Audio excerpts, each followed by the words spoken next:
India express आपको दिखाए सच का आईना।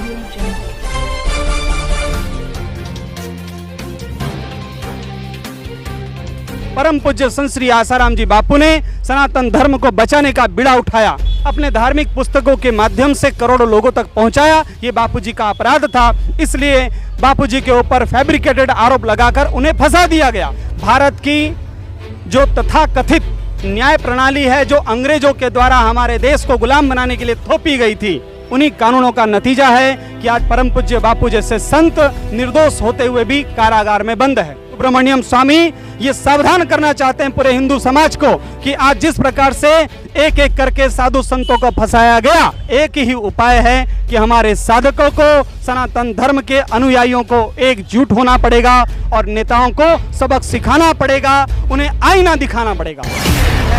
भारत की जो तथाकथित न्याय प्रणाली है, जो अंग्रेजों के द्वारा हमारे देश को गुलाम बनाने के लिए थोपी गई थी, और आज भी जो अंग्रेजों के द्वारा चलाए जा रहे 300 गंदे कानून, भारतीयों को केवल प्रताड़ित करने के लिए, परेशान करने के लिए जो कानून बनाए गए हैं, उन्हीं कानूनों का नतीजा है कि आज परम पूज्य बापू जैसे संत निर्दोष होते हुए भी कारागार में बंद हैं। परम पूज्य संत श्री आसाराम जी बापू ने सनातन धर्म को बचाने का बीड़ा उठाया, युवाओं को संयम का मार्ग दिखाया, महिलाओं के सशक्तिकरण की बात की, विद्यार्थियों के लिए बाल संस्कार खोले और उसके बाद भारतीय सनातन संस्कृति के सत्शास्त्र जो वेदों, उपनिषदों, रामायणों, महाभारत और गीता में छुपे हुए थे उन्हें अपने धार्मिक पुस्तकों के माध्यम से करोड़ों लोगों तक पहुंचाया। ये बापूजी का अपराध था, इसलिए बापूजी के ऊपर फैब्रिकेटेड आरोप लगाकर उन्हें फंसा दिया गया। और आपको एक बात कह दूं, आपके चैनल के माध्यम से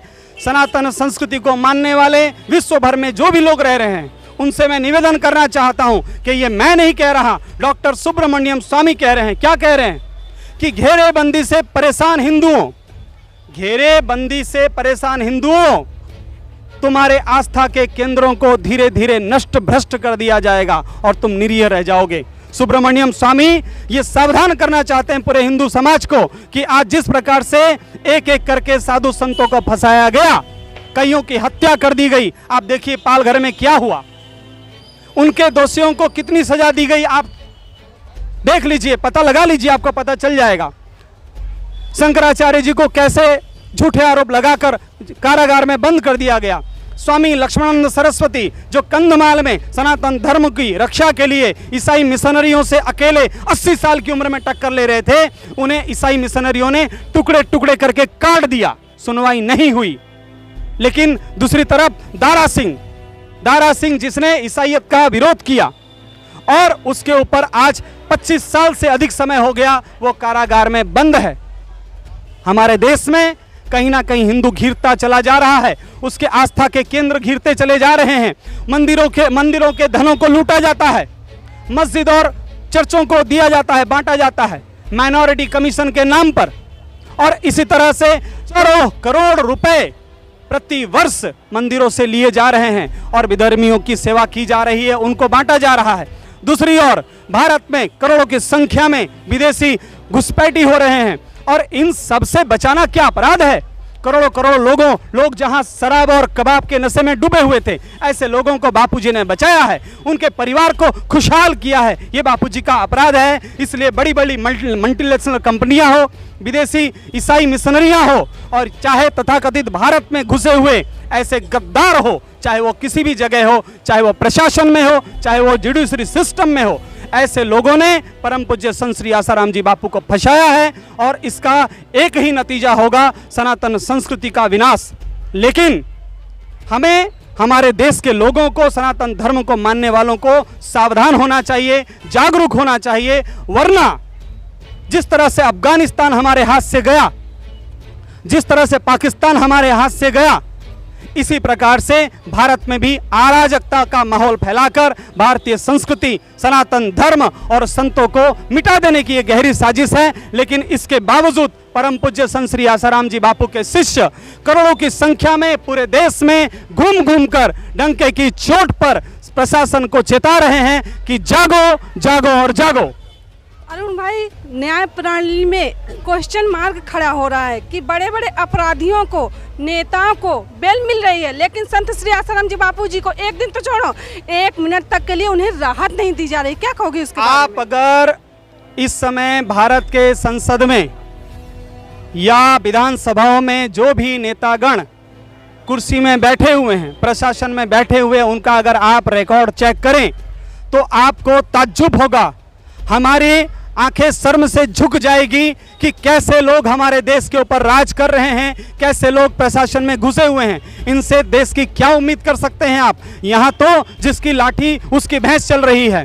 टीबी मैकॉले ने आज से करीब करीब 250 साल पहले, टीबी मैकॉले जो भारत में आया था कि भारत को कैसे गुलाम बनाया जाए, वो जानने के लिए, वो रिसर्च करने के लिए टीबी मैकॉले भारत में आया था और उसने ये कहा था ब्रिटिश पार्लियामेंट में, मैं तारीख बता रहा हूं, 2 फरवरी 1835, उसने वहां जाकर कहा था कि मैंने भारत का दौरा 4 साल तक किया, लेकिन आश्चर्य है इस देश में एक भी चोर मैंने नहीं देखा, एक गरीब आदमी नहीं देखा, एक मैंने अशिक्षित आदमी नहीं देखा।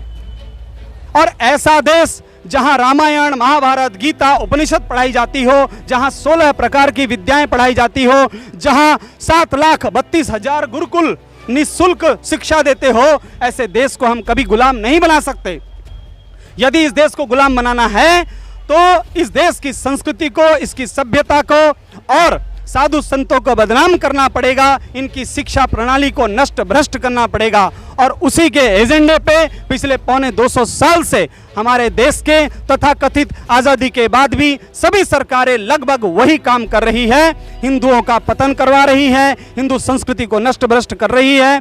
इसलिए बापूजी निर्दोष हैं, लेकिन चूंकि वो सनातन धर्म के प्रतीक है, चूंकि उन्होंने सनातन धर्म का प्रचार किया है, इसलिए वो मल्टीनेशनल कंपनियों के नज़र में, विधर्मियों के नज़र में, और वो लोग जो पूरे विश्व में one nation, one world, new world order का सपना देख रहे हैं, ऐसे लोगों के नज़र में बापू अपराधी हैं और बापू बाधक हैं। इसलिए बापू जैसे संतों को उन्होंने झूठे आरोप लगाकर कारागार में डाला है, जबकि तरुण तेजपाल जैसे पत्रकार निर्दोष बरी हुए। आज भी आप देखिए कितने कितने कैसे कैसे पत्रकार बैठे हैं, कैसे कैसे नेता बैठे हैं। अरे तरुण रंजन गोगोई, सुप्रीम कोर्ट के चीफ जस्टिस ने कह दिया कि जज आकाश से नहीं टपकते हैं। जिन जजों के न्याय के ऊपर हम भरोसा करते हैं, उन जजों के चरित्र को हमें अध्ययन करना चाहिए। ये कोई देवता देवलोक से नहीं आए हैं, ये लोग कुछ भी कर सकते हैं। यहाँ तो पैसा फेंक तमाशा देख की राजनीति चल रही है, इसलिए लोकतंत्र नहीं है, ये नेता तंत्र है। इसलिए हमें बहुत उम्मीद अब नहीं बची है, केवल एक ही उपाय है कि हमारे साधकों को, सनातन धर्म के अनुयायियों को एकजुट होना पड़ेगा और नेताओं को सबक सिखाना पड़ेगा, उन्हें आईना दिखाना पड़ेगा। इंडिया एक्सप्रेस आपको दिखाए सच का आईना।